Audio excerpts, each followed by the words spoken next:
இன்றைக்கி மார்னிங் வந்து பார்த்திங்கன்னா எந்திரிச்சு வந்துட்டு வாசலை போய் பார்க்கவும் என்னமோ ஃப்ளட்டு வந்து முடிஞ்சால் எப்படி இருக்கும் அந்த மாதிரி தான் வந்து இருந்துச்சு. இன்னும் வந்து பார்த்திங்கன்னா கேரளாக்குள்ளே மழை இப்போ தான் ஆரம்பிக்கவே செய்யுது. அதுக்குள்ளேயுமே மழை பெஞ்சா ஃபுல் தண்ணி மண் எல்லாமே வீட்டுக்குள்ளே வர மாதிரி இருக்கா. ஸோ வாசல் ஃபுல்லாக வந்து பார்த்திங்கன்னா மண்ணாக தான் இருக்குது. காம்பவுண்ட் செவரு வந்து பார்த்திங்கன்னா நாங்கள் கட்டிகிட்டு இருக்கறனால இன்றைக்கி வந்து ஆல்மோஸ்ட் ஒர்க் முடிஞ்சிருச்சு. பட் இருந்தாலும் ஒர்க் இருக்குது. இன்றைக்கி வந்து கேட்டு தான் வச்சிட்ருந்தாங்க. ஸோ அந்த வேலை போயிட்டு இருந்துச்சு.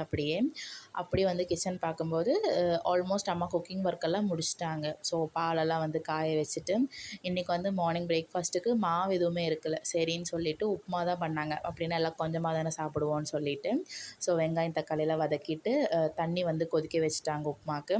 சட்னியை வந்து ரெடி பண்ணியாச்சு. கொஞ்சம் தண்ணி நல்லா ஊற்றியிருந்தாங்க. இதுலேருந்து நம்ம என்ன புரிஞ்சுக்கலாம்னா வீட்டில் இன்னும் தண்ணி வந்துட்டுருக்குன்னு புரிஞ்சுக்கலாம். அதுக்கப்புறம் அப்பாவுக்கு வந்துட்டு லஞ்சு வந்து பேக் பண்ணிகிட்டு இருந்தாங்க. இன்றைக்கி வந்துட்டு சேனக்கிழங்கும் கடலப்பருப்பும் போட்டு அம்மா கூட்டு பண்ணியிருந்தாங்க. டேஸ்ட்டெல்லாம் சூப்பராக வந்துருந்துச்சு. ஆனால் சேனக்கிழங்கு வந்து வேகவே இல்லை. 1, 2 மட்டும் வெந்திருந்துச்சு. அது மட்டும் வெந்திருந்துச்சுன்னா சூப்பராக இருந்திருக்கும். பட் இன்றைக்கி வந்து கொஞ்சம் ஒரு மாதிரி தான் இருந்துச்சு. அப்புறம் தக்காளி குழம்பா தான் இருந்துச்சு. தக்காளி குழம்பு வந்து டிஃபன் ஐட்டத்துக்கெல்லாம் சூப்பராக இருக்கும். இட்லி, தோசை அந்த மாதிரி. ஆனால் சாப்பாட்டுக்கு வந்து பார்த்திங்கன்னா ஒரு மாதிரி தான் இருக்கும். சரின்னு சொல்லிவிட்டு அப்பாவுக்கு வந்து அதெல்லாம் பேக் பண்ணிவிட்டு நான் வந்து பார்த்திங்கன்னா இந்த தண்ணி வந்து திறந்து பார்த்தேன். அது கொதிக்கவே இல்லை. அப்புறம் ரவையெல்லாம் வந்து பார்த்திங்கன்னா ஃப்ரிட்ஜிலேருந்து எடுத்து வச்சேன்.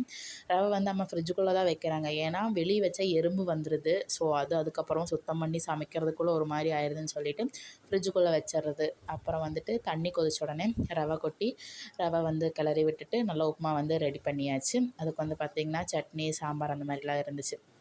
இப்படி தான் வந்து மார்னிங் போச்சு. ஸோ ஈவினிங் மேலே வந்து பார்த்திங்கன்னா முன்னாடி வந்து அப்படி க்ளீன் பண்ணலான்ட்டு அந்த வேலையுமே பண்ணிகிட்ருந்தோம். ஏன்னா அவங்களுக்கு வந்து நின்று வேலை பார்க்குறக்குமே கஷ்டமாக இருக்குதுன்னு சொன்னாங்க. ரொம்ப டீப்பாக வந்து க்ளீன் பண்ணாட்டி ஓரளவுக்கு சுத்தமாக இருக்கட்டும்னு சொல்லிவிட்டு டியூப்பில் வந்து தண்ணி அடிச்சுட்டு ஸோ இப்படி க்ளீனிங் வேலை தான் போயிட்டு இருந்துச்சு. பட் க்ளீன் பண்ணாலும் பெரிய யூஸ் எதுவுமே இல்லை. எகெயின் ஒரு மழை வந்துச்சுன்னா மறுபடியும் ஃபுல்லாக மண் வந்து ஒரு மாதிரி ஆயிரும். ஸோ இன்றைக்கி ஈவினிங் வந்து பார்த்திங்கன்னா இந்த மாதிரி தான் போச்சு. நம்ம நாளைக்கு பார்க்கலாம்.